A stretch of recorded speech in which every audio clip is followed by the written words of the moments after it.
Good morning, everybody. Welcome to the Oakland Literacy Symposium 2021.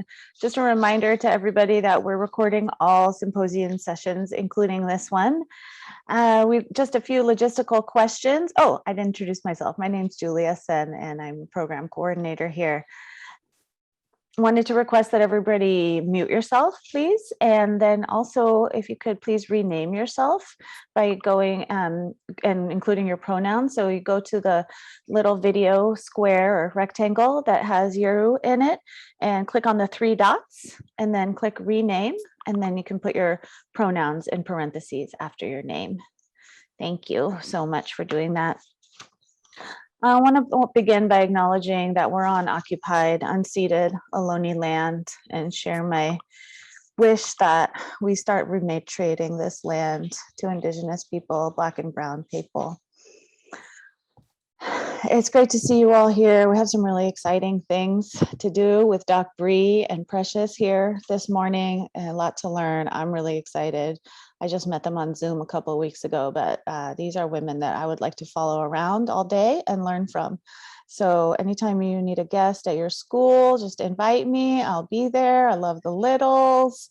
Yeah, and I'm really excited. For you on Monday. Okay, You can be throwing out nothing or whatever. I got 10 jobs for you on Monday. Show up. Okay. 470 El Paseo Drive. Okay, we'll make it work. Thank you. Kathleen Maloney? Anytime. What the heck is happening? Oh, sorry. Clearly, I like her a lot. It is time, clearly, for me to pass the mic to Dr. Bree and Precious. What the heck? Listen, I don't know about y'all, but we about to get down in here. All the people. What the what? All right. You ready, P? You ready? I'm ready. She ready. She stay ready. We already on our native land, so we're going to skip that slide. We just want to tell you a little bit about who we are, why we're showing up in this space. My name is Bree. I thought I had a different slide.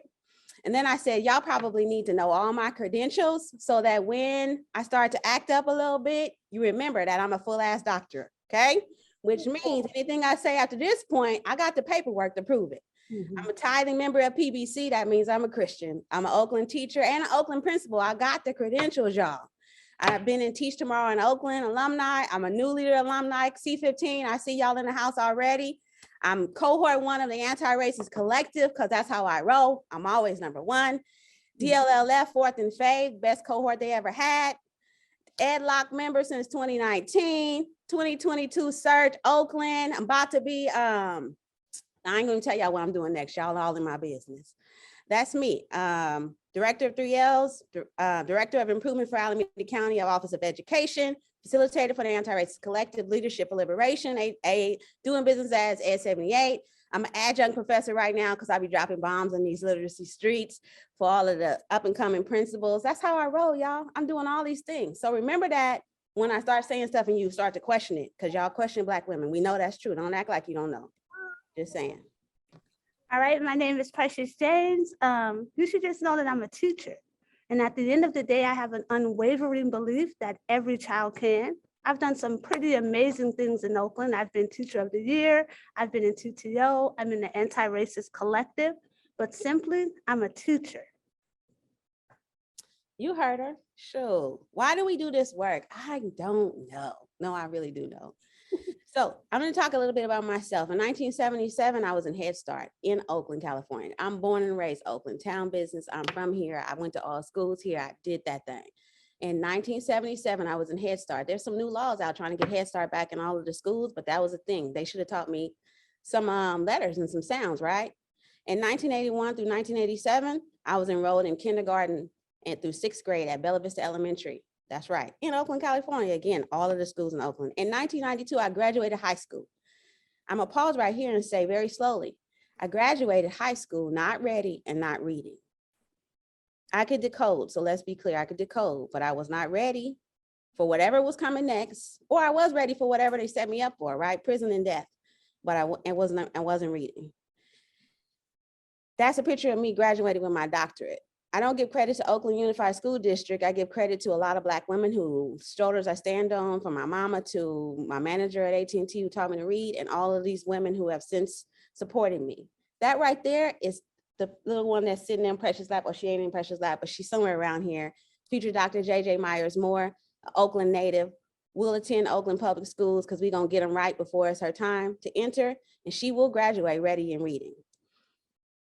And as a result of knowing that this baby is going to be in the class of 2038 and I'm the class of 1992, I got hella questions because between my graduation and hers is 46 years. Hear me say that. Between my graduation and Little's graduation, there's 46 years. And what will be her story is a question I'm asking myself. What will be the story of other Black and brown students graduating from Oakland Unified School District? Because what we know to be true, right now we don't have it, but will we have culturally relevant pedagogy? Will we have anti-racist learning coaches? Will we have joy and fun of learning? Because we keep saying that we wanted the students to thrive. Will we have some pro-Black policies and practices and the people doing the right work? Will we have rigorous content and curriculum? Got hella questions. Will there be a greater representation? Will we have some deep belief about what our kids can do because they can do it? Because all kids can? Will teachers have the tools they need to ensure that all students are reading regardless of their race, their neighborhood, their housing status, their English proficiency, whatever you think about them, how you came into this work? Will there be collective responsibility, right? Collective action, collective learning, and leaning in for our kids? Will there be, right? Will our kids leave reading and ready? Because I didn't, but that was in 1992 and we trying to do a little something in 2022, right? Or will Oakland reading outcomes still be predictable by race and socioeconomic status? Are we the change we want to see? Why do we do this work? Precious, what happened to your slide? You didn't click it yet. Oh, I keep clicking. no, I skipped it somehow. Y'all don't judge us. I told you I got a doctorate. No one's, No, keep going. keep going. Oh, keep going. She said keep going. Y'all don't listen. There. I'll keep going now. Okay, disregard. Where do we do this work? See, I wanted to just get y'all, make sure y'all was paying attention. If y'all ain't paying attention, this is where you start listening. So we do this work in schools, right? We've been teachers and principals, but also we do this work at 3Ls. Literacy, Leadership, and Liberation is a nonprofit where we trying to change outcomes for kids. We ain't trying to do it outside of schools. We trying to do it in schools, outside of schools, all up and through the community, one neighborhood at a time. We're starting in Sabrina Park. And so what is 3Ls? Y'all asking great questions. Let me just tell y'all about this organization where me and Precious and some other Black ladies is doing big things in the town. 3Ls, you want me to read all that? I'm not. Has 3 flagship programs. We got the Lit Lab Academy. What is that, Bree? Man, so y'all remember back when COVID was happening? Oh, that's right now. Remember when y'all had all them hubs and then the school year started and then we canceled the hubs? 3Ls was like, nah, we ain't canceling no hubs. We got 32 families enrolled in hubs right now. Students getting literacy learning online at night or on weekends, whatever their families need. The Lit Lab Academy is a homework club. It is a space for kids to come together, whatever grade. Actually, it's for everybody. You could be in college. To come together, learn together, be together. The hub, Tune Up Tuesdays, what's this? Back in 20, God knows. Whenever Precious and I first became teachers, we started something called Tune Up Tuesdays where teachers come together. It's like a master workshop for teachers, a fellowship. We know research says that if a teacher doesn't have a friend or a partner, even if it's not in their building, they can't do this work. Me and Precious have never worked at the same school until I actually hired her as a teacher here. But before that, we planned together, got down together, made sure our kids were reading together from different schools, but in this Teacher Tune Up Tuesdays. This is a space for teachers in any neighborhood we're in service of at 3Ls to come together, plan together, be together, and get this work done. And then don't mess up, don't slip up on that D4L fellowship, right? Diversity for Learning Fellowship, where we are bringing principals in community together across difference to learn together, develop together, understand what it means to lead with literacy, but also to commit to what it means to serve and support and empower students and families in ways we will not do in this district for some reason. Let's get down together. I'm gonna quit talking about 3Ls because maybe I'll say a little bit more. Free virtual classes. Again, I told you the hub is already started. We got 32 families enrolled. We're trying to get as many students reading through. I mean, we do this in partnership with schools. So the schools have provided the list. We have called the families. We have started the classes. We got parent power hours, right? And this is basically empowerment workshops where we just like jump on this Zoom. Let's talk about what we're trying to do in these schools. Let's share some data, what's happening. We got free in-person homework club and tutoring from credentialed teachers. That's right, they are credentialed teachers because that's how we roll. Ages TK to college, and then a space for teachers to plan. That's that Tune Up Tuesdays, professional development and coaching for school teams, leading literacy learning, developing anti-racist learning cultures, all that stuff right there. And then don't forget that reading for everybody. So why do we do this work? Oh, I'm sorry, Bree, go ahead. No, all you. Oh, cool, perfect. So why do we do this work? Today, we're going to be pushing you and challenging you to think about what it means to be anti-racist. And this summer, I was on YouTube just browsing, and I came upon this video from Dr. Beverly Daniel Tatum, who wrote the book, Why Are All the Black Kids Sitting Together? And in this video, she illustrates so very powerfully what it means to be actively anti-racist. So we're gonna watch about 2 to 3 minutes of it. We can get the whole video to you, but 2 to 3 minutes of it. As you're watching, think about where you are on the walkway. Think about where you one that many people found helpful. And it's the analogy of thinking about the cycle of racism as kind of like the moving walkway at the airport, right? So if you imagine yourself at the airport stepping onto this moving walkway, and if we think about the fact that there are policies and practices that have reinforced racial hierarchies, that reinforce racism in our society, we may not be personally responsible for those policies and practices, but they're in place. And even someone who says, you know, I don't have animosity toward other people, I don't have prejudices that I'm aware of, and I'm being intentional in saying that I'm aware of, right? Because we all have prejudices, but even somebody who says, you know, I feel as though I am not reinforcing racism in the world, I'm trying to be, you know, someone who embraces equity, all of that. If you are standing on a moving walkway, those systems and practices that are in place that are just sort of self-perpetuating, if you're standing on that moving walkway, some people are on that walkway and endorsing where the walkway is going, right? They're endorsing that racism. Maybe they're belonging to white supremacist groups and they are actively walking. They're those people who are walking ahead, eager to get where that walkway is going. But there are other people who are just standing still. And those people who are just standing still may not want to go where that walkway is going, but if you're just standing still, you're going to end up there. It might not take, it'll take longer, but you're still going to end up the same place.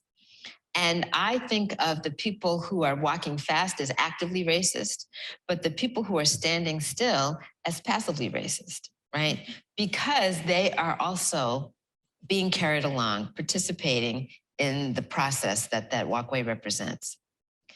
But if you say, okay, I'm not going to turn, I don't want to go where that walkway is going. I'm going to turn around.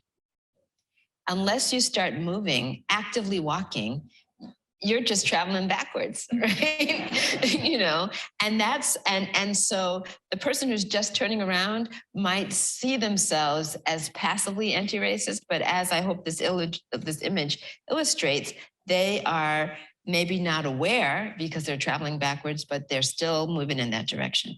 If you want to interrupt that process, if you want to interrupt the cycle, you have to be intentional and active.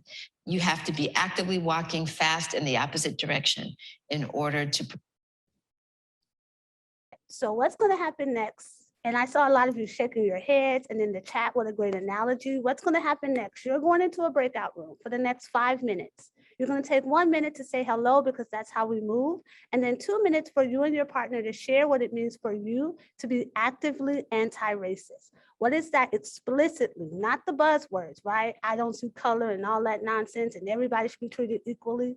Explicitly, what does it mean to be actively anti-racist in school and in life? We'll see you back here in 5 minutes.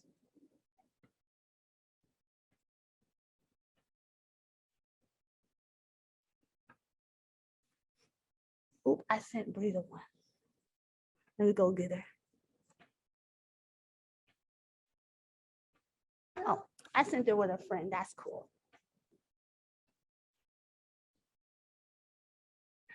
Let's see if we can plug your computer in while we're talking. Ooh, Julie, have you ever seen that video before? No, but I loved it. Mm-hmm. She's great. Yeah, I show it to all my new teachers too. Yeah. they always go, I can't change anything. I say, we can change something. That's right. I want to show it to my partner. Mhm. I just said I put you in the breakout room by accident. Precious, you keeping a timer or set a timer for 5 minutes? I set a timer. Don't try to be smart. Hold on, Jay. Let me plug it She in. can't help it. I know it's all the time. Okay. Just plug it. No, this. Let me plug it on the other side for it's good. That's unsafe. Oh, don't be fussing that. You know, because I hecka forgot about that you don't go right after. We changed it. I thought like it was gonna be you and then me and then you. Yeah. That's where I got. a little bit. Yeah, It still went good though. It was perfect. I know because we're brilliant. Why are all these people in here though? Sarah, where are all these people from? I was alone in my room. Oh, Sorry about that. Oh no, your person had came and left. Go back. Yeah, no, she left. Oh, maybe she got kicked out. Hold on. Okay. Teresa by herself. Sorry, I was just sitting there. I was like, no. I'm gonna put you and Kevin together. That's because that's how this works. thank you, Precious. I'm gonna move you to. So go back to. I moved Teresa over there. Yeah. I think you have to spin me out again. Oh no, just press breakout room at the bottom. You can go. Press breakout room at the bottom. Great. Yeah. Turn this way, baby. No, if you unplug it, it don't charge, bro. Oh, yeah, we gotta turn it on. Oh, I just had it on in a very long time. oh. Are we on time, Precious?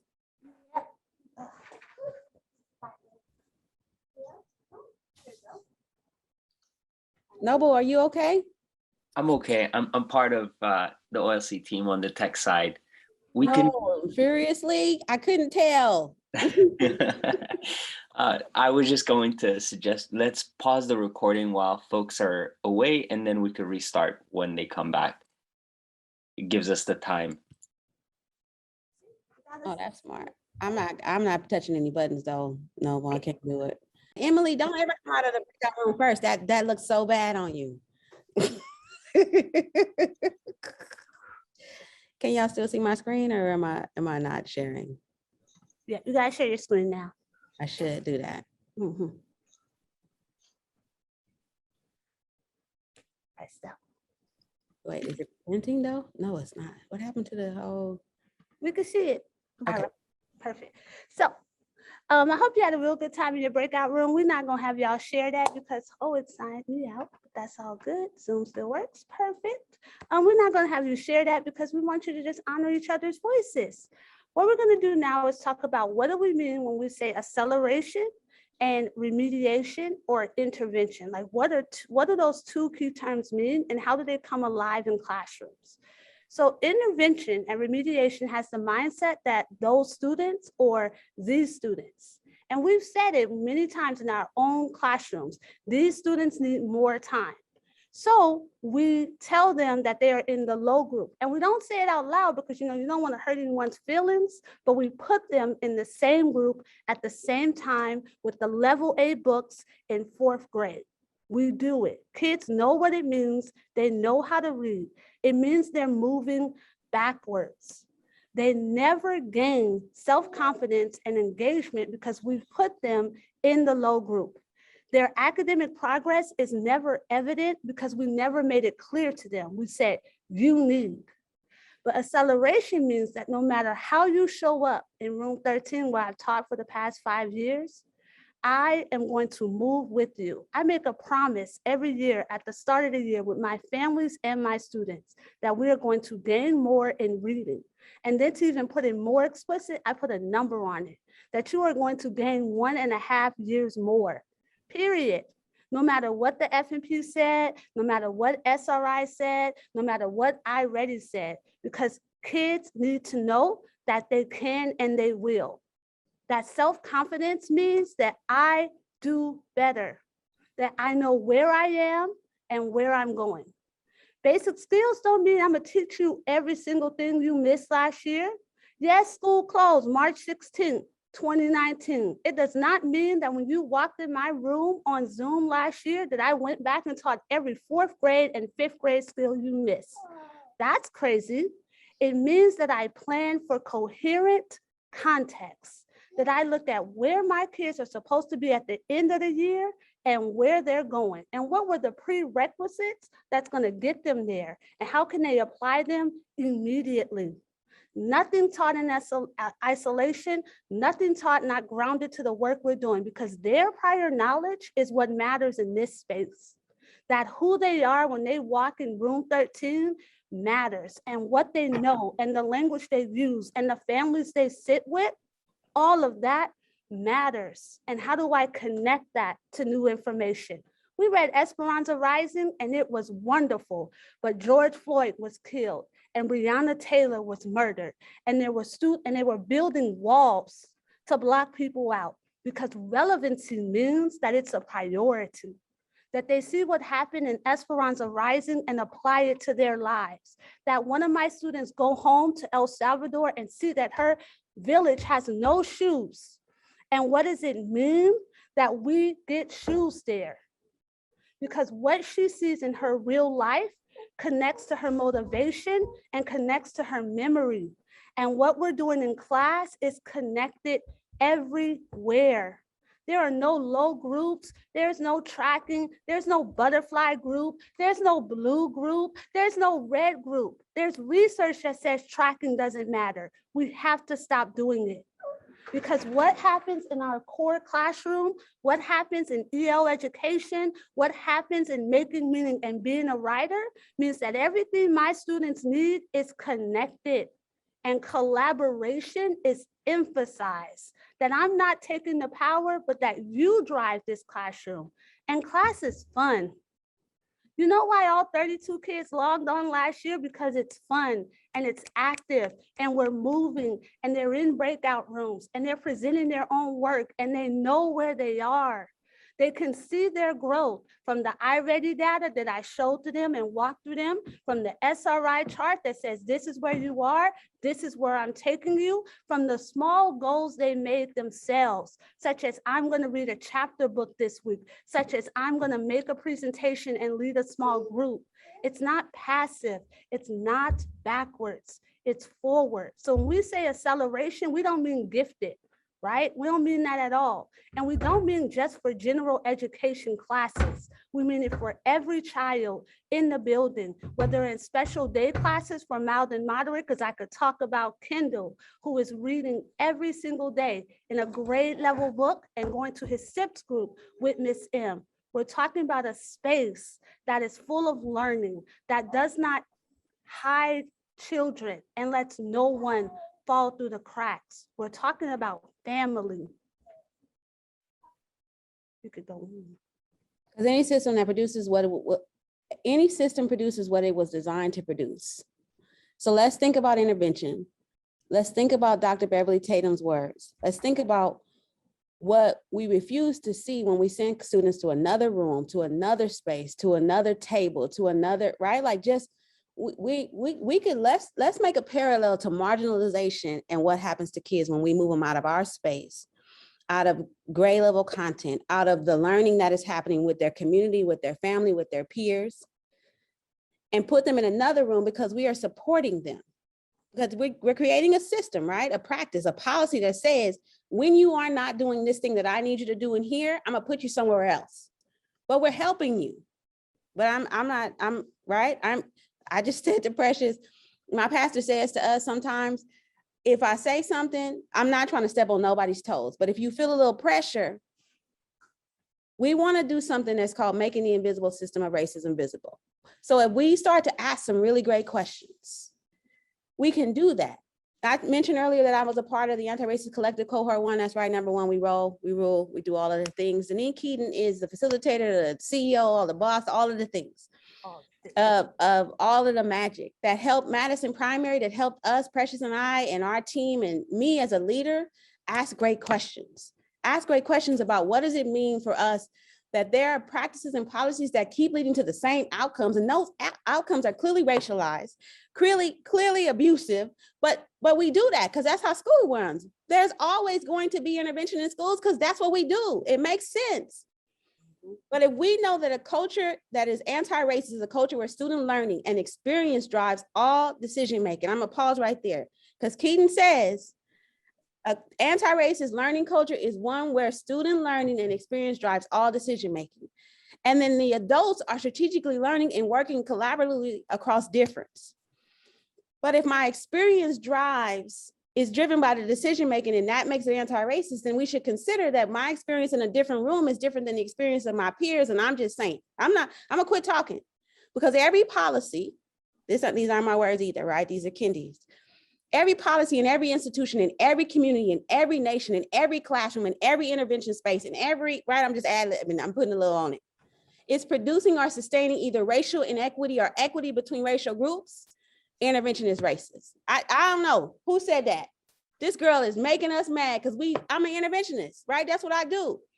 But we can do it differently because it is either reproducing or interrupting racism. So if intervention is not working, and I'm telling you, I graduated high school in 1992, not ready and not reading. And in 2022, we are going to have kids doing the same thing. It's not working. And if you came off of COVID-19 saying, we need more money for intervention, it's not working.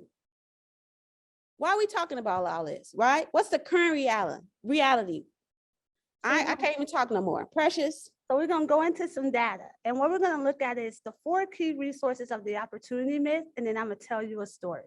The opportunity myth was published in 2018. The Anti-Racist Collective sent us to the Unbound Ed Conference, where I heard grade level work is justice.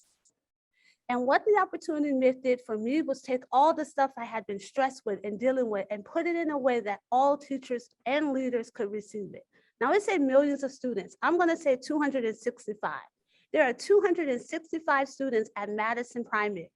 And every day we tell them to have pride in themselves and be purposeful. And what are you going to be when you grow up?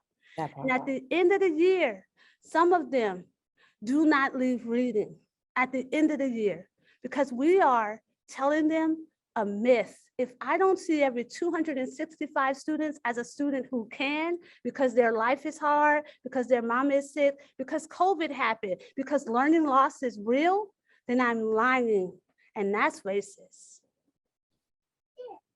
Yes. My baby said, yeah, y'all heard about it. Racist. The opportunity myth has 4 key resources. The first one is grade level assignments. Every child deserves the opportunity to work on tasks at their grade level. When we present work in front of students, 71% of them can do it. And we say things like, at least they have work to do today. That's what we say.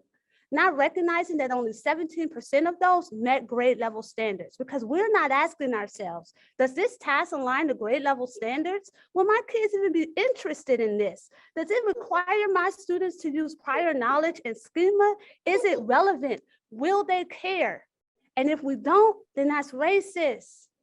And then we get to the real work, right? Because not every child that arrived at Madison Primary, not every child that walked inside my classroom was at grade level. They're not. But if I focused on remediating, I would focus on all students and they would have made 1.7 months worth of growth. But if I sit down and say I have to accelerate, that my students deserve better assignments, that 7.3 is real. Kayla Bradley walked in my 5th grade classroom reading at a 1st grade level. She walked out gaining 2 more years. Now, if she had me for the next year, we would have been at 6th grade. But you know, that's not how this works. She walked out with 2 more years, clear that she could do it, understanding where she arrived at and understanding where she's going and understanding how she needs to learn. And if every child cannot do that, that's racist. And then we get the strong instruction. Teachers, we love y'all. I love you. I'm an educator myself. But frequently we make decisions that prevent students or protect them from doing the thinking. We say things like, I don't have that much time. Everyone don't have a book. Everybody needs this. What if we sat down and thought, what am my kids going to leave with? And how do I get them there? Aligned to grade level standards for speaking and listening, for writing, for reading literature, for reading informational text, for reading foundational skills, for English language development. What if I focused on how does English work? And then those 900 core subject lessons, it would be 100 that focused on developing understanding. It would be 200 that focused on developing understanding. It would be 900 instead of only the 74 that I'm looking at right now. That's still quite the reality. Students are sitting in our classes listening. And I want you to think about the class you taught yesterday and the class you taught on Wednesday. How much time were kids talking in your space? We moved to an area at our school where science happens on Wednesday. We're investigating, we're moving, we're writing, we're talking. And one second grade teacher came into our professional development space and she said, I'm sure they broke all the COVID protocols by the talking they were doing. I'm sure we were messing up some protocols somewhere because they could not stop talking about the magic and the learning. Forget the worksheet. Teachers pay teachers and things like that create inequity, because often they're not aligned to grade level standards, so they stamp it on there and they're real cute and they got the fonts. You can look at a chief decor who has done research on it. We have to think about curriculum and learning expectations that's research-based, and if not, that's racist. And then we get to engagement. At the heart of my work are high school students. I work elementary, but when kids show up at the homework club, they're Black boys and they're in high school. And I don't know how many times they say, Miss Precious, I didn't know what they were talking about. Miss Precious, I didn't know what they do. I asked, what good question did you ask today? And you know what the good question often is? What are we working on? If kids are not engaged, if they're not excited about learning, if it's not hands-on, if they're not saying at 16 and 17, I can do this, if they're not saying it in 4th grade, now I know we're in a literacy conference, but the new draft math framework says that if by 5th grade, my students don't believe they can do some mathematics, their math trajectory has been decided.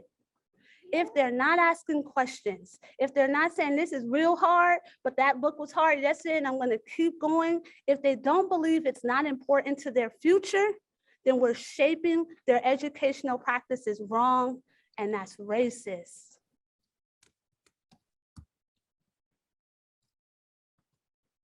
And if we don't believe in them, if we simply say they can't do it, we just being racist.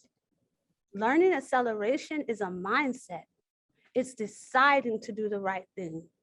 And then I went and pulled some numbers because we like numbers, you know, and I'm a math person. I like numbers. I like to ground things in numbers. So I went to pull some numbers, but you could go to the next data set.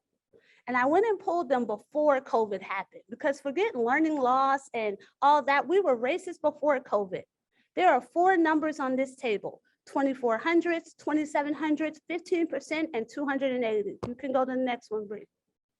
And what this data says is that conventional modes of classroom-based instruction, intervention, let me pull you out real good, are not meeting the needs of our students, particularly those who are at the margin. Keep going, Bree. And so I pulled data from Oakland Unified.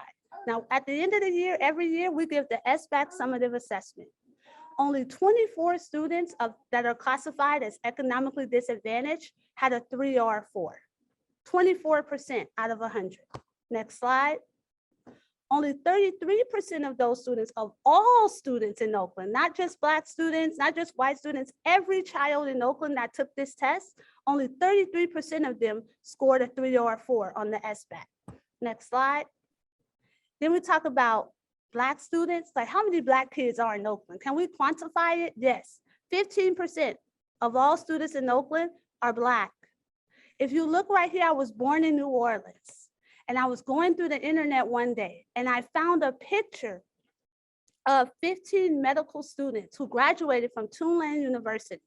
In the background, they're standing at a slave quarter where their ancestors went. If every Black child does not believe they are their ancestors' wildest dreams, then we are doing something wrong, and it's racist. And I'm telling you, when you put me in a remediation group, it's racist. Last slide. And then we think, well, kids going to college, right? Because Oakland has very high rates of graduation. That's what we're saying. 827 students, Black students, graduated from high school in Oakland during this time. Only 280 of them met the requirement for college. Only 280. That means, yes, I graduated. Yes, I walked away with a diploma, but I could not get into college if I wanted to. What happened to the 44%? Next slide, last part. When I think about the 280 and the 827, what happened in their educational journey? Why are they only graduating to graduate and not for college acceptance or even career acceptance, right? Because we could talk about college not being for everyone. But what happened? What happened in their spaces? Were they asked to own their learning with student agency? Were they asked to demonstrate their knowledge? Were they in a culture of learning? Was essential content in front of them at every moment? And those 4 areas come from the New Teachers Project, core teaching rubric. How often were they not prevented from doing the heavy cognitive thinking? Dr. Zaretta Hammond has tons of research around what that means. But right now in this moment, what are we gonna do about it? And specifically, what are you gonna do about it in your spaces on Monday? Bree? You get me every time, P. Can't stand you. Man, I'm taking a pause. I just want to, I buried my brother yesterday. I'm going back one slide. We from Oakland. And I don't know if many of you are educators in Oakland, you might know that the 20s are called murder doves. And the reason why they are called that is because in the 80s, there was a war and many people died. Many Black folks died. In the 90s, there was a war. And in that war, my mom was murdered. My stepfather was murdered. My uncle was murdered. And there's a war happening now for the lives of our kids. And very closely attached to that is literacy learning. And what it means for us as leaders in this work to start doing the right work, to start asking the questions that make people mad, to stop all this talking in these summits and these spaces that don't hold us responsible for the outcomes of the people we are burying every day. If you're watching the news, then you know that our murder rate is higher now than it has been in many moons. But it impacts us in ways that are not just watching the media. I buried my brother yesterday. And I'm asking that we move in ways that interrupt practices that have historically and continuously put our kids, our Black boys, my brother who went to E. Morris Cox in Oakland, in intervention and gave him a nice shiny IEP, and he still couldn't read. And he left Oakland schools like me, not reading and not ready. Enough is enough. And I didn't become a teacher because I wanted to save him or save me, or I did it because I want us to read. And I didn't become a principal because I wanted to save and be this martyr. I did it because I want kids to read. And I didn't sign up to do this moment here with us because I wanted to shine, or I want kids to read. And so I'm saying, what should school leaders do? I've been a school leader, so I ain't coming out my neck with this. This ain't got nothing to do with me having a doctorate. This is about me and my experience out of Oakland schools, not reading and not ready. And I'm telling you, you got to start asking right questions, get in the right cohorts. If you need to be in the anti-racist collective, you got to be a person of color, but like they got some white spaces for y'all. White folks, if you need to learn how to be anti-racist and ask the right questions. When I took the seat at Madison, I kid you not, behind me, I made a chart on, and I ain't got no pretty handwriting. I made a circle and I colored it in for all the kids who couldn't read in this building. And it was all red, except for this little bitty sliver. And I said, when I leave this seat, that circle won't be true. But it was the reality. The longer you were here in this building, the worse off you were. If you came in kindergarten with a little bit of reading skill, I don't know what would happen, but they lose it. How do you lose reading? How do you? And so in my time as a principal, in my time as a teacher, I kept getting into these cohorts of what are the right questions? What do we need to do to interrupt these practices, these policies, these practices, these personal beliefs so that kids can read, so they can win, so they can live. And so at Madison, we started saying, what are we doing wrong? Because every single one of our students was in some intervention, our Black kids, because we like, what kids are least served? What kids are close to the pain? What kids are we not doing this for? And it's hella Black people around here. And it was the Black kids. And we were like, but we giving them everything. They got support, they got pull out, push in, we got reading partners, we got all of the things. And if those things aren't working, they're racist, right? Because clearly we could disproportionate the data. When disaggregated says Black kids here in this school with 9 Black teachers, right? If representation matters, still weren't reading. And over 90% of our teaching staff, again, people of color, not reading. We started to look at the patterns, look at the data, ask the right questions and say, that's because they in pull out. That's because they out of classroom getting some SEL. We got a restorative justice room down the corner and silencing, policing, all the interventions, all the things that we think help Black kids, because we gonna solve it for them. And we started to take different actions and say, we gotta stop with this discipline system. It's racist. Stop sending kids to my office. They gotta stay in the room. That means I gotta get out of my damn chair and go into your room. So like the blue card system is a student saying, Ms. Moore, can you come in? Because I need you. Or a teacher saying, Ms. Moore, can you come in? Don't send no referral to my office. Call me and I'm coming for my babies in that room. That's the shift. I'm going backwards on the walkway, fast motion. Teachers keeping students, no buddy rooms. Why I got a buddy room? I want to be with my friends. Real restorative justice. Restorative justice doesn't happen in a room down the hall. It happens in every space with every adult. That means the custodian needs training, the admins, the teachers, the students, we all have to hold that, because what it means to restore, it means to heal. And we are not doing that remediation crap. I want acceleration. I want my kids to know that we believe. We want you to live. And I'm not talking, I decided, you see that green dot on that slide? That's Madison. That says that what we did when we interrupted intervention mattered for Black kids, that we are no longer one of them red dots. We was on the far left side. That's state data. I didn't make this chart. It came off of a dashboard, because Black kids, all kids, our kids need you to stop intervening, to stop protecting, to stop shielding them and teach them to read. Is intervention racial oppression under the guise of support? Hell yes. And what you should be doing is interrogating your own beliefs about your students, your families, your communities. Decide to be anti-racist in belief and practice, and do it. Stop talking about it and be about it. Use data, disaggregated data, to identify every practice, but start with one. I'm not asking you to change your whole school. I didn't do this overnight. I did this with a team of leaders who wanted to see our kids win. Identify them practices, the policies, the behaviors, the anti-Black racist thinking. Name it and change it.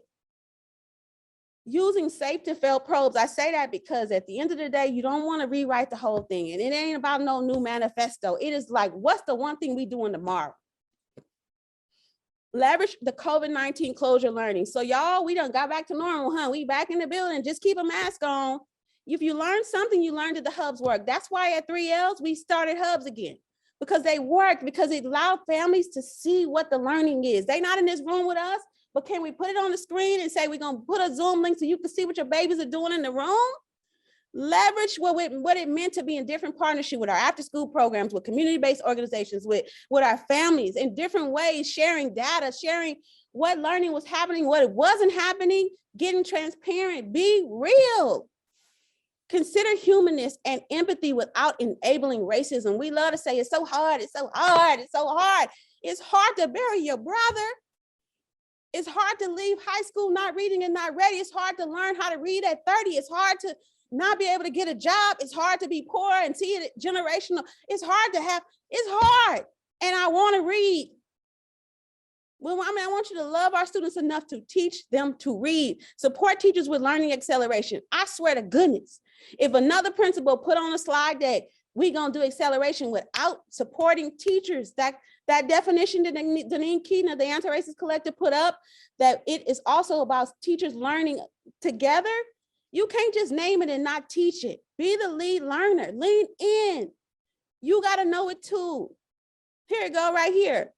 Adults are strategically learning. That means that principals stop telling them what you want them to do without helping them learn it. And then you can expect it. I gotta learn it before you can expect it. And then you can monitor it, and then you can support it, but keep supporting it. Get the right curriculum, get the right, I'm gonna stop preaching. No, I'm not. I said all that to say at 3Ls, that's what we're trying to do in community, in empowerment, in love, in life, in living. Be about this work, y'all. Sorry. No, I ain't even sorry. No, Yeah, don't come be on. sorry. What you Come apologizing for? I know. I take it back. I took it back, girl. And so what should teachers and tutors be doing? Because we're in collaboration, right? Got press it.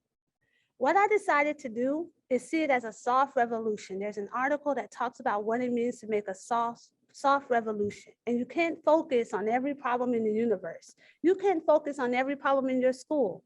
You can only focus on only one or two. And I was like, well, what's the one or two that matters for every child? So I did learning acceleration as a soft revolution. And what that meant when I looked at data is that our Black and brown students are consistently and historically underperforming in the dominant way that literacy is measured, right? Historically. Dr. Zaretta Hammond said that the test is neutral. I was like, girl, what you mean? Because what she's saying is that life and for research, reading is liberation. That when test designers sit down to make assessments, they're thinking about the neutral child, not the Black child.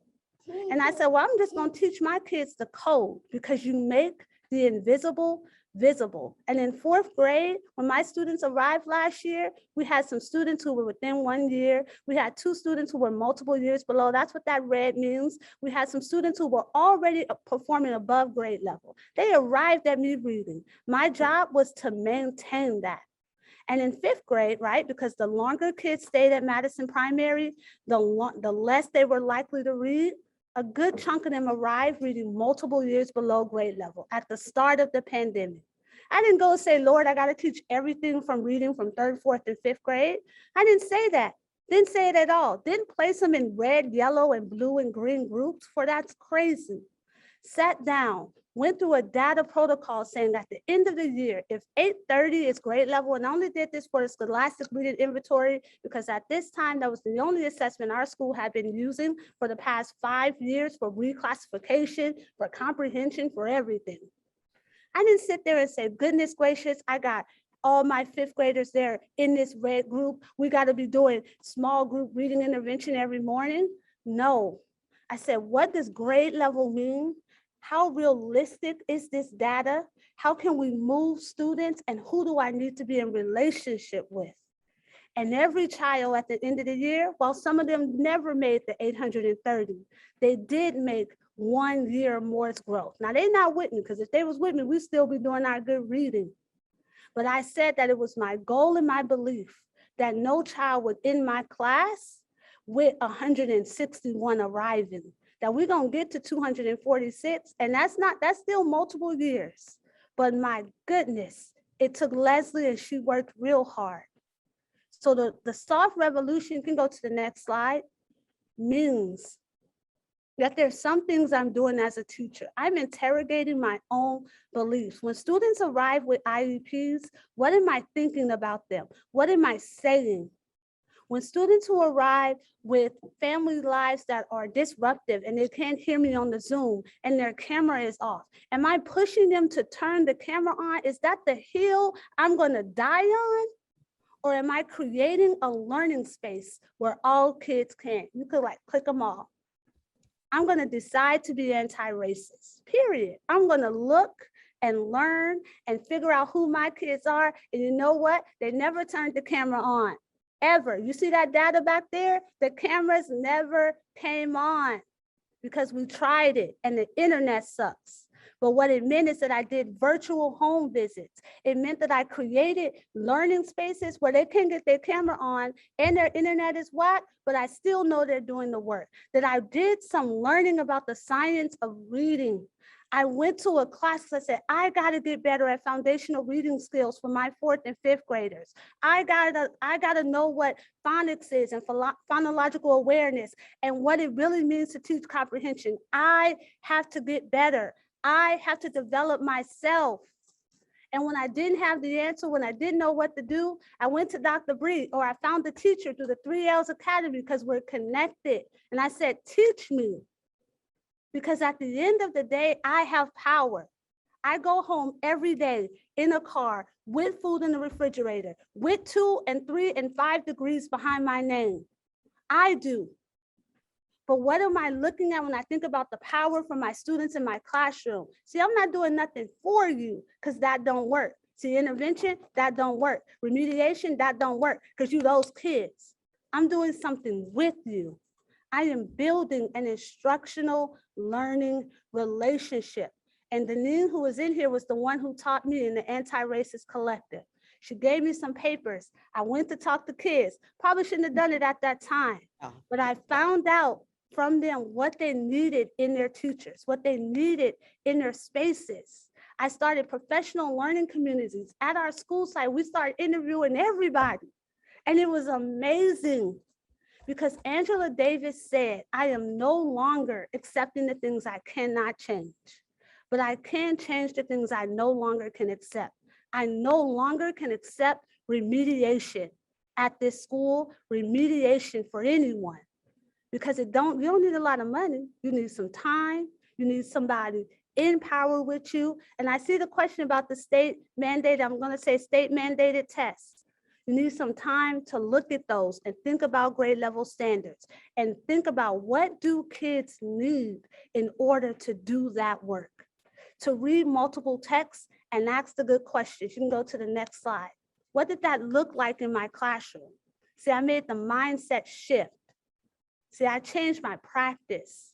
I built and continuously continue to build an effective learning culture built on their interests, on their agency, on their interdependence, on making the invisible visible. I told them at the end of the year, the SBAC is coming.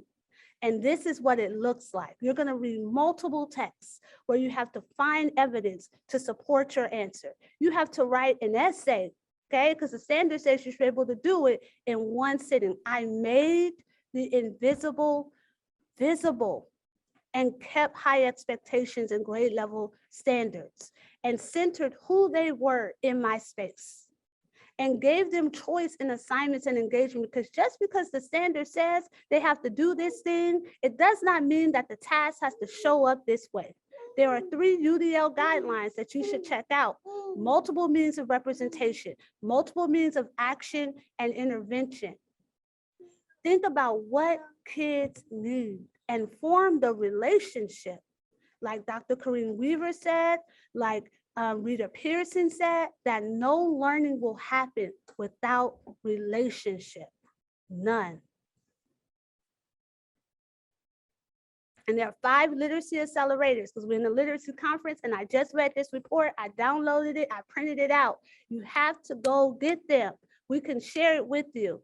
Achieve the Core and Student Achievement Partners wrote a beautiful report about 5 literacy accelerators. The first one is making sure students learn how to read.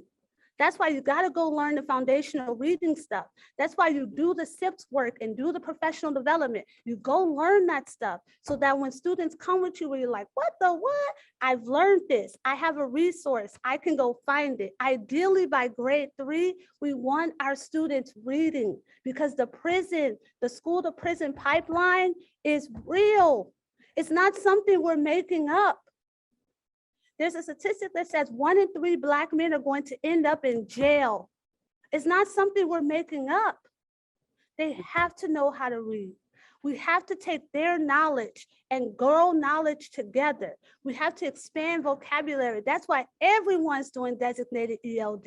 That's why as a teacher, I am studying the English language development standards so I know what it means to teach kids how English works. That's why we're reading Esperanza Rising and the Rainforest Scientists and Promises to Keep and dropping in a graphic organizer about Jackie Robinson. Go and find the graphic novel about Jackie Robinson. We're doing the work to develop their vocabulary. And then we're marshaling evidence so we can communicate. They're running their own science talks and I'm sitting in the back listening. They're telling each other, yes, I heard you say that. Where did you get the evidence from? They're saying it. In August, they said, Ms. James, reading is too hard, girl. Why I gotta look for evidence? Reading is already hard enough.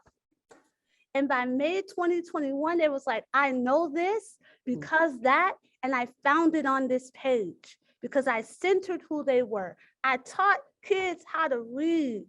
And I didn't realize I was doing it till I went back to the class. I looked at it and I said, oh, I can do this. And we have to deepen understanding of what is read. We have to give students access to complex texts. We have to think about what it means for kids to dive into text and really dive in with their markers and their Post-its and their highlighters and find it digitally for students who want to do their own thing. And we can give complex text in every grade level. We can give it in kinder, in first, in second, in third, in fourth, in fifth. And we can enrich their learning environment through a mindset that thinks acceleration happens for every child and intervention is racist. We have a whole bunch of great questions for you. I don't know if they're gonna give y'all this deck. They might not though. I just want to stop right here because we had our time to say that we're asking you not to leave this session without setting a commitment, right? And dropping it in the chat. Because sometimes if you don't write it down, you will not commit to doing it. We're not asking you to do 9 million things. Pick a thing. One thing I'm gonna try to do different. Not try, do it. Like I'm sick of us trying. I'm trying. Do something. Thank you.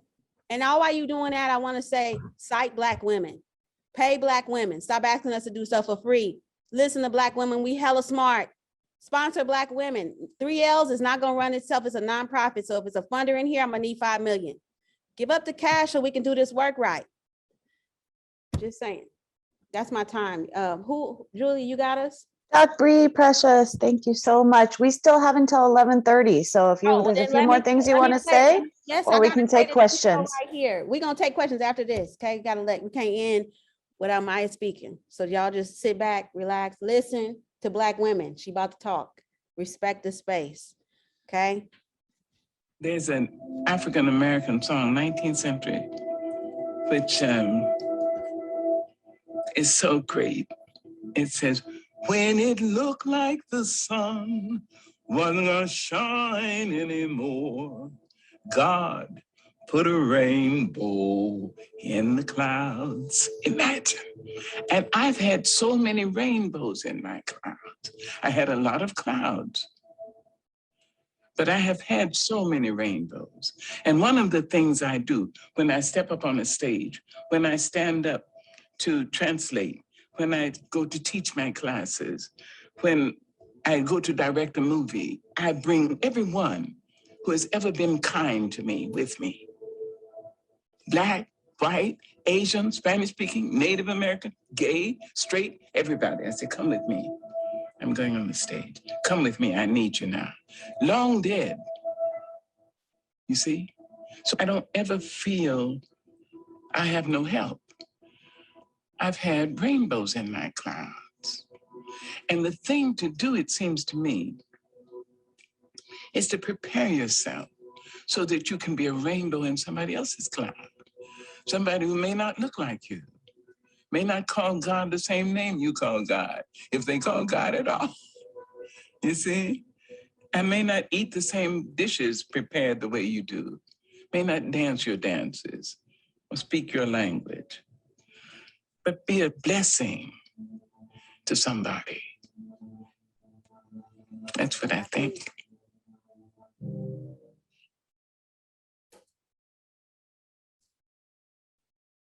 All right, I see these hands. Y'all better ask good questions. Don't throw us off.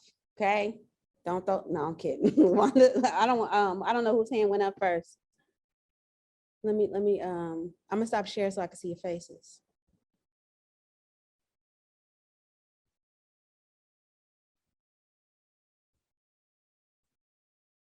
It says LaWanda. Okay. Hi, Dr. Bree. Good to see you.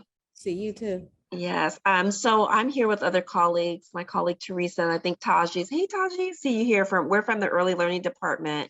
And so one of the questions that my colleague Teresa, and I wonder if Taji's thinking about, were what the preschoolers are, where they start that formal educational journey. And I'm also from East 27th, Murder Dubs. So I know the story and the journey. My question is, starting in preschool, what would this look like to be anti-racist? We've been doing work, we name it as anti-racist, anti-bias, being unapologetic about it. But what would this discipline in reading science look like in early learning? And we have a curricula that we just recently adopted, but there's something very specific that you or Precious could recommend or lift up? I know some other experts in here around I mentioned earlier that in 1977 I was in Head Start. That's preschool. I was in Head Start, I think, at 3. And had they paid attention then, I wouldn't have been 30 before my learning disability was discovered. I did have an IEP. I was in an SDC and still didn't learn to read and didn't leave ready, right? I think that there's a space for yes, all of the science of reading, but I also think they kept saying to my mom, well, read to her more, do all of these things. And like, my sister could read. I got a twin sister, we're the same exact age, and she could read. She came in reading, which means my mama was doing something, right? I use that parallel to say, like, in Head Start, in preschool, there's a space to pay attention to how kids are reading, how they're holding the text, if they're tracking left to right and right to left or whatever, so that you can be the early identifiers of any reading challenges I might present. How do I show up when reading starts to happen? Because I used to turn up. I was in Weight Watchers a few years ago, and I kid you not, now I'm 40 something plus, almost 50. And I said, I know, Vaseline, y'all, black don't crack. Cause y'all like, she look heckin' young. I know, I'm hella pretty, huh? So this my mama, these jeans, y'all. Sorry, I'm a little cocky here. This girl ain't got no humility. I say all that to say, the lady from my Head Start was in the Weight Watchers meeting, and she said, you got a twin? Oh, you was bad as hell. And every teacher, my second grade teacher called me a stupid black girl because they assumed the behaviors were tied to me having some weird energy. When my mama would say she don't do that at home, she meant that. Pamela Moore was not playing with me. I ain't do that at home. I couldn't read. I couldn't do the skills that they were trying to teach me. I couldn't process. So if you see that, if you see a behavior where you're like, this is happening during this time when we trying to go over letters, man, stop. See the kid, intervene, like that's the intervention. It's the early identification of, we need to try something else. Get at that. Because I guarantee you, I'm a genius. I was a genius then. I'm a way more clear, I'm a genius now person, but I was a genius in Head Start. So it wasn't me, but I was blamed for it. My behaviors were identified as a problem, a barrier to me reading, but I believe my inability to process like they needed me to, like they wanted me to, like the world said I should have, was the problem. Precious, Precious is a genius though. She a real math genius. I'm gonna be quiet. I'm sorry that the baby was having a problem, but what we do with our little one, because we have a beautiful one right here, is what Bree said. We track how she's reading books. Like, does she understand it's a book? Is the book the right way? And we also talk to her about the books we're reading. We point at the pictures, because sometimes reading the words does take a while. But if we point at the pictures and explain to her what's being said, then she gains language. We make sure that when we're talking, she can see our mouth moving, so that she can then develop the words herself. She's learned a little bit of sign language. So all of that happens because how we read and how we communicate is tied to the language that we have. And is it responsive to this time? And y'all know the English language is whack, right? There's sounds I ain't gonna never be able to say. Like, I got a doctorate and I still talk like how I talk. And I don't even care that y'all don't, like, it's ain't no, this is great English. I got the most proper English, right? I don't care that it ain't what y'all said it should be. This some good ass English.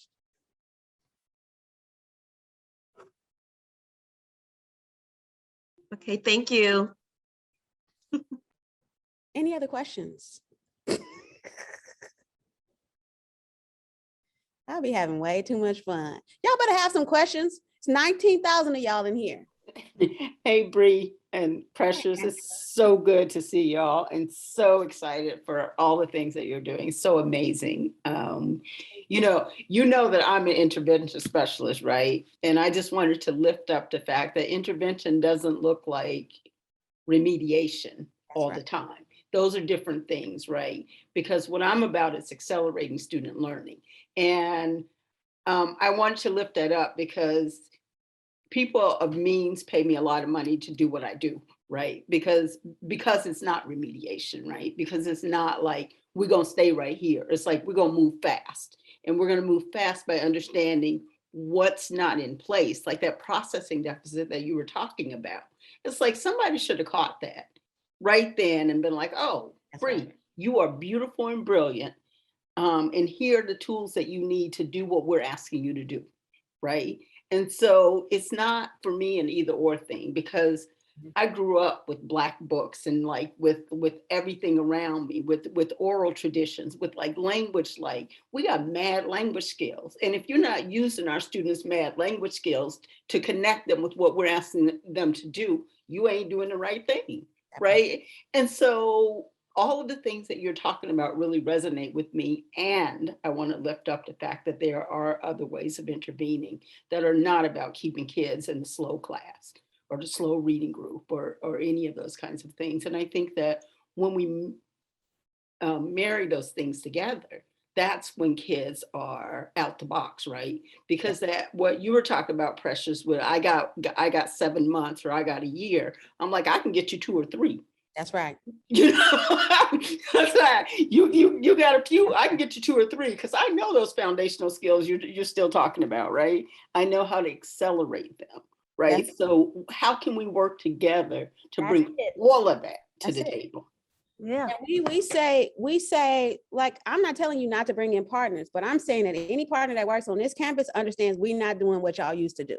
Yeah, that no, I'm coming into your space. I'm paying attention that you're going to accelerate here, that you're not about to lower no bars. And if I feel a little disbelief, bye. Because this ain't my money, this is my kids' money. Yeah, our kids can do anything. All the things. Right. And so like, even we had TutorWorks on here, and I told TutorWorks, you're not an invention, you acceleration. And babies, when they come to you, you want to get to the grade level and push, because that's the partnership I need. That's the partnership this community needs. We don't need you to come in and do what you used to do. I'm gonna train you on how to do the right thing and the new thing, and you're gonna get it right for these babies. Hi, JJ. Y'all see my niece? Yeah. Better wave to that future Dr. Moore show, or whatever her husband's name is. I don't know. That's some patriarchy stuff. Yes, Teresa, I see your hand. Don't try to come out here making me look bad either, girl. Okay. No, I'm not. I want to hear you talk about how this works for children that are being put in special day classes, right? Because that's what I have been thinking about this whole time you've been talking, is like, what do we do about taking those kids out of the space, right? And I just want to hear you talk about it. Precious James, just talk about Kendall. Go for it. I can talk about Kendall, but I'm going to talk about last year. Last year, my professional learning partner was Alton. She's our resource specialist. And at the top of the year, she had thick IEPs that said kids can't do this and kids can't do that. And I still said, what's grade level standards? So you're not backwards mapping to IEP goals, because those are often below grade level. You are backwards mapping to grade level standards, and I want to see the plan. And so she went, read the standards, made the plan. Like every time we met, what's the plan? How are they doing tied to standards? What does that mean? And then this year we lost a kinder teacher in our special day class, our mild moderate class, and I teach math. And so I went and I was like, well, what are you all working on? And so they're all working on kindergarten work. I said, no. You're a first grader, you're a second grader, you're going to work on first and second grade work. And so that means every day, Kendall, Navon, all of them are getting their grade level work with the prerequisites in mind. Like in kindergarten, they were supposed to learn how to count to 20 and 10 and all that. And in second grade, Kendall is supposed to add within 100 in his very first module. And Kendall looked at it and said, girl, I can't do this. You are tripping. And I said, no, we're going to get some Lincoln cubes. We're going to get some number bonds. We're going to work on 10. And then after 10, we're going to think about 20 and 30 and 40 and 50. And on Thursday, Kendall added 34 and 50, and Kendall subtracted 57 and 4, because I have an unwavering belief, no matter what the IEP says, this is what grade level says. So we just backwards map to those with intentional steps, always thinking about what's grade level, how do we get them there? What's grade level? How do we get them there?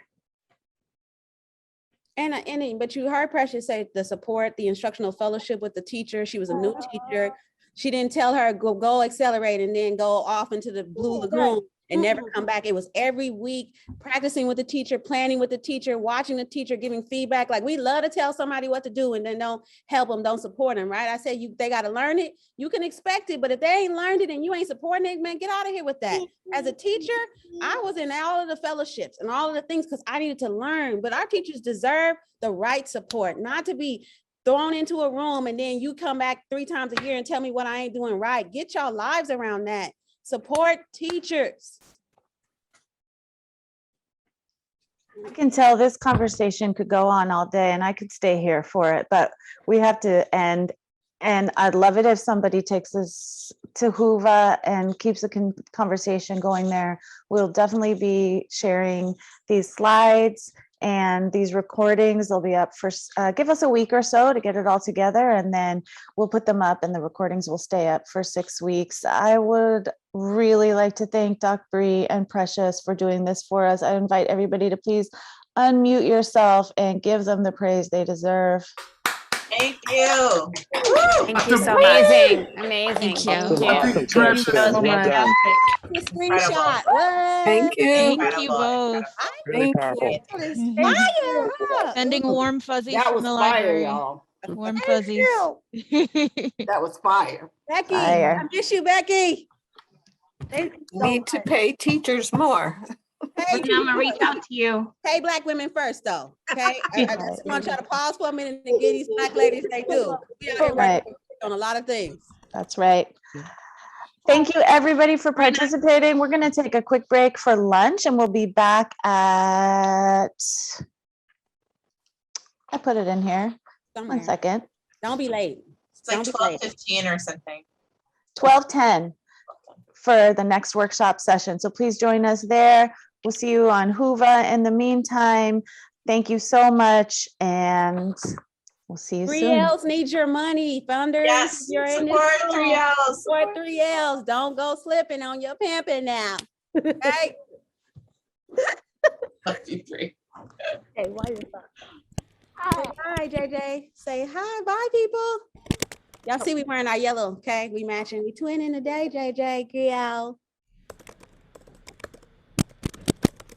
Becky, when we gonna eat, Becky? Can we go out to eat? Yes, let's eat. But also, I want to join the 3Ls. Come on to the bill. You don't ever have to ask for nothing. You just show up, Becky. We family. We here today.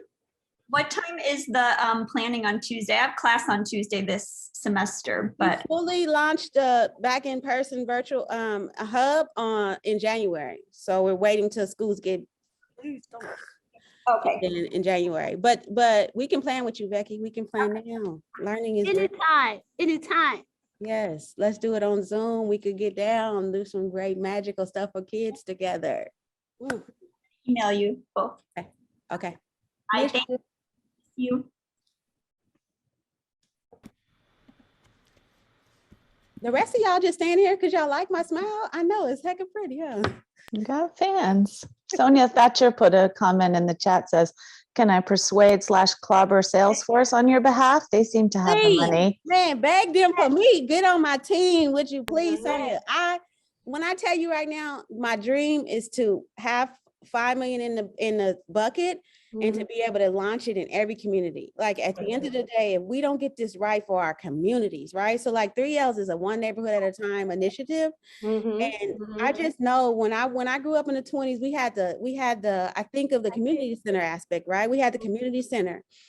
And that was the safe space. That's the place you go to, like everybody from every block could go. This is the 3Ls is a mental model of a community center. Where the parents going, where the kids going, where the teachers going. We about to do this thing. So we about to make sure that we could, man, just reading is real. It's liberation. So I'm ready. Yes, please. If I had it, I would be writing you the check right now. I have sent both of you an email. I'm an OUSD employee. I would be so delighted to learn more from you guys. Thank you so much for everything you're doing. It's amazing. I feel so inspired by having heard what you've said. Thank you. Thank you. Enjoy your lunch. You too. She sleepy? You sleepy, Fatty? Yeah, she got to pick her shoes off, her socks off. It was all right, Julia. We kind of handle business for y'all a little bit. We tried. Oh, let's have the water. We knew you would, but thank you so much. Thank you. This is nice. This is fun. We needed this though. We needed this. Yeah, I'm so sorry about your brother. Me too. Me too. I messed up. We're gonna get it right for our kids.